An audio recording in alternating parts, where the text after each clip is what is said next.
Hey, what's going on, guys? I'm Nick from The Gray Adventure, and today we have something a little bit different for you guys rather than one of our regular travel videos. We're going to be doing a family introduction and tour of another RV. Right behind us here, we have Jill and Tony, a full-time family that we met last year at the Full-Time Family Rally here in Madison, Florida. And we're at the Madison Rally again this year, and so we thought this would be a perfect opportunity to introduce you to another family who's doing the same thing that we are, traveling the country, just having a good time on the road, and then also give you a little look inside their RV and how they actually live. So with that, let's give you an introduction. Hi guys, I'm Jill. And I'm Tony. And we are from Let's Travel Family. We have been living in our RV for 2 years now and have been traveling with our 4 kids across North America, and I think we've hit, 46 states? Yeah. Quite a few. I know. Yeah. One of the reasons we launched and decided to join this full-time lifestyle was sunshine, which even though we're wearing a hat today, it's still warmer than Minnesota. Yeah, so we launched from Minnesota and we were looking for more warmth, more sunshine, and more quality time with our family. So, and we found it. Right. Who would have thought living in 200 square feet together could work, but it does. So in order to support ourselves on the road, we didn't have a large savings account or pensions or anything, so I still work a regular job for a web hosting company based in France. And I run our family travel blog, Let's Travel Family, as well as do some virtual assistant work online for other companies. We also homeschool our kids, and that wasn't new to us. We started homeschooling our kids from the very beginning. They're ages 10 and under right now, and when we hit the road, they were 8 and under. And we already felt comfortable homeschooling, but what we did change once we hit the road was we kind of moved more to an unschooling perspective. Right, we're not at the radical unschooling level for sure, but we just have a very child-driven approach. We want to give the kids the opportunities to discover what it is they want to learn about, and we just want to kind of instill a lifelong love of learning for them and not necessarily have them be able to recite random facts. And we found that traveling full-time really helps that happen. I mean, we go on so many different field trips. We visited the White House, we've been out hiking in national parks. Right, historical Gettysburg, the kids got to play in tide pools in Olympic National Park. One of the biggest things I remember is being in Avila Beach out in California, and the kids actually seeing a pod of dolphins fishing together and how that works, and it's something normally you'd only see in a science book or on a documentary, but being able to actually see that in real life, how they work together, how they swim up the fish, and it's pretty awesome. It's a great way to learn. So that's kind of our unschooling approach right now, and it's working really well for our family. Yep. So while the RV life is extremely glamorous, as everyone tells you, there are some struggles we've run into, and one of those was within the first 6 months of launching, we only met one single full-time family as we traveled throughout the U.S., and we got to see beautiful landscapes and oceans and deserts and everything, but we only met one other family doing this. So we were a little worried that we were crazy and that we were going to be pretty isolated out there.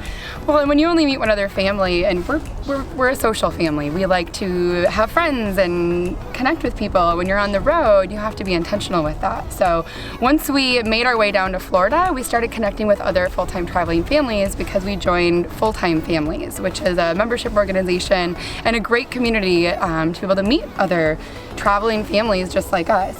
So that's actually where we are right now. We're at a Full-Time Families Rally, connecting with friends here. And right before this, we actually co-hosted the first ever RV Family Conference. And it turned out really great. So we hosted that with Jill and Dustin and with Full-Time Families, and Ashley and Nathan with Mama Says Namaste. And we had some great questions and families that hadn't even hit the road yet that came here to learn all about what it's like to do this kind of lifestyle, like to live full-time in your RV. I swear we're not crazy. Right, and that was one of the things, some of the questions people ask is how do you they just want to make sure that we're all not crazy or fundamentalists or anything, but that we're just normal people. We just enjoy traveling. We enjoy spending more time with our family together, and what better way to do it than in a 200 square foot RV, which we can lead into right over here. So what do we live in, honey? We live in a 2017 Jayco Greyhawk 31FS. That Class C over there. Yep, so this back here. And so it's a 33-foot Class C RV, runs on a gas motor instead of diesel, and it has bunk beds and an auto leveling system, which is great. You just push a button. I love that part. Yep. So it feels a lot more sturdy inside, but it allows us to travel a little quicker.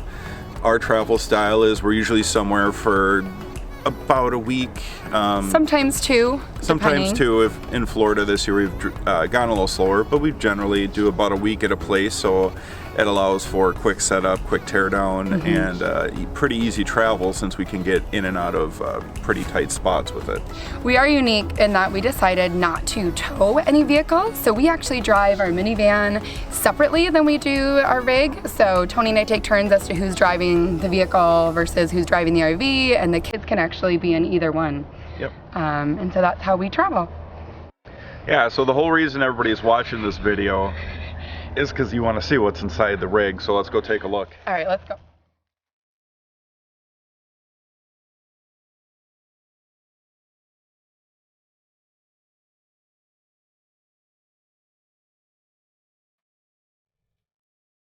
So here we are in our 2017 Jayco Greyhawk 31FS, and as you can see, it has a very spacious kitchen for an RV kitchen, for a Class C. We like it. Yeah. It works for us. One of the nice things here is we got enough room for our Berkey, because you never know what the water is going to taste like when you're out traveling throughout the country. And we also got space for a big kombucha brewing bottle, and then we got these nice little sink inserts to give us a little more counter space as we roll through the U.S. And the most important part of the kitchen is the espresso maker, because that keeps us all happy and caffeinated on the road and very energetic. Hence your espresso. Hence my espresso. Another function of our kitchen is, so we have our stove and oven, and not every RV has a lid or a cover for their stove top, but ours came with ours, and that's actually what I use for my stand-up desk. So this is where I'll put my laptop and I'll work here in the morning. So one tip that we always tell families when we first meet them on the road is, or if they're thinking about getting on the road, is to find multiple functions for different areas of your RV. So why not use your kitchen for your stand-up desk too? Everything's got to have a multi-function. Then over here, up in our cupboards, is a lot of our food storage. So you got to get creative, because we have 6 people in a smaller rig. So as you can see, we've got, the source of life here, some coffee, lots of food storage.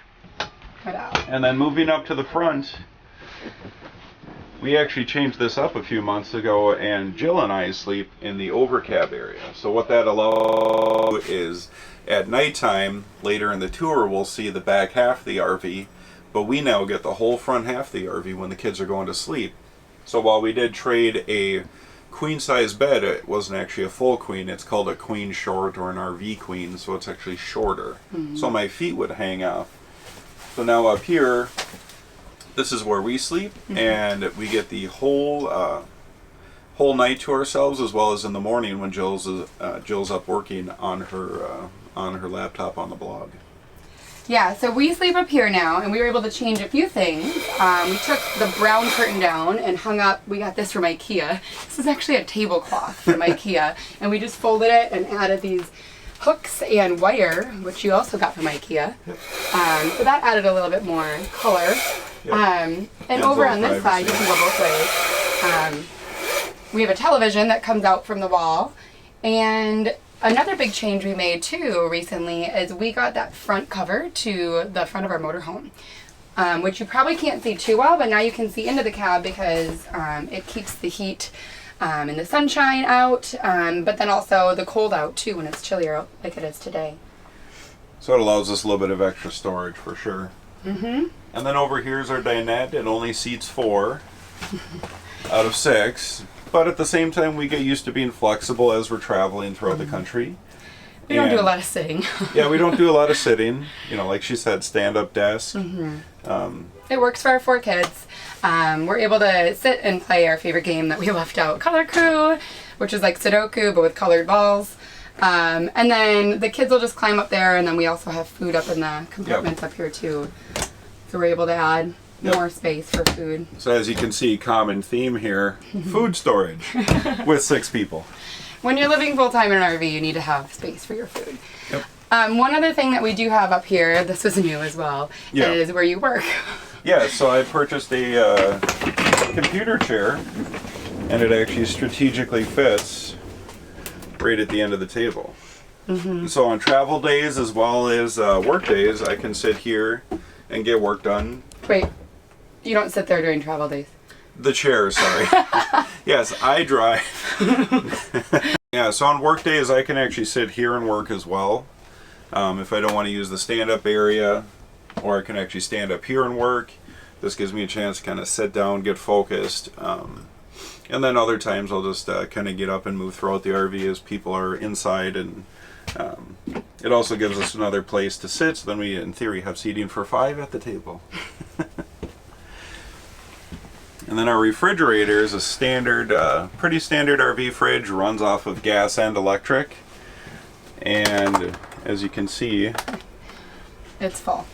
It's only half full right now because we're working through the full-time families rally. That's true. We're eating through a lot of that food at the moment. Yep.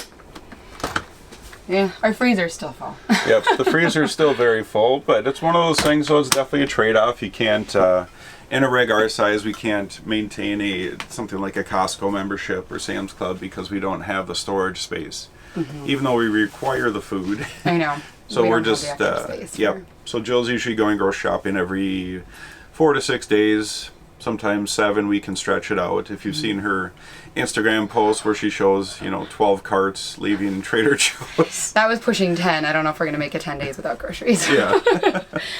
Real quick, if you want to see where we put our shoes, so we got these Trones. A lot of people have them. They're called Trones at IKEA. And we can actually, we don't even have them connected, so we could even lift them and stack them if we wanted. But we chose to just kind of put them side by side. It's a great place to be able to put the shoes and still have them out of the way. And then, if you come back this way, we have a sliding door, which is really nice because it allows privacy, because this is now our bunk room for 2 of our kiddos. We have our oldest, Riley, sleeps on top, and our youngest, Jasmine, sleeps down on the bottom. We keep clothes in the drawers down here for Jazzy, and then the rest of our clothes are in the very back bedroom. Yeah, so the common theme in the RV, if you haven't noticed, with 6 people, food storage. So now we have a little pantry section over here, which this was designed, I think, to be more of a linen closet for the weekend usage of it. But again, when you're traveling with 6 people, sometimes you need a little bit of food. So we got a lot of our dry goods and baked goods up here. These little shoe hangers, along with the Trones that Jill showed earlier. This really allows you to keep shoes up and out of the way, since we don't have large closet spaces because we're storing food there. Oh yes, so leading into the bathroom, so this is the only swinging hinge door in the entire unit. But again, no space can ever be wasted in an RV, because as you saw earlier with our shoe organizer, we also have a shoe organizer here, but for all of the toiletries required for a family of 6. So along with a mini dehumidifier, which is required in pretty much all states, because small spaces, lots of people, and when we're not actually showering, we just use the shower area. Dirty clothes and some quick dry towels, which are a must. Cuts down on the weight and cuts down on the laundry. So it's definitely been helpful to have that kind of space. So the final section of our RV is our daughter's bedroom. So as we mentioned earlier, this used to be Tony and I's back bedroom. And we decided to switch it up and have all 4 of our kids in the back half of the RV sleeping while him and I are in the front half. So it actually works out really well. Our 2 middle girls sleep in here. They share this bed. We actually did a little bit of an IKEA trip a few months ago and grabbed this bookshelf and painted that white, so the girls are able to put their books right here that they're currently reading, so they can grab them easily.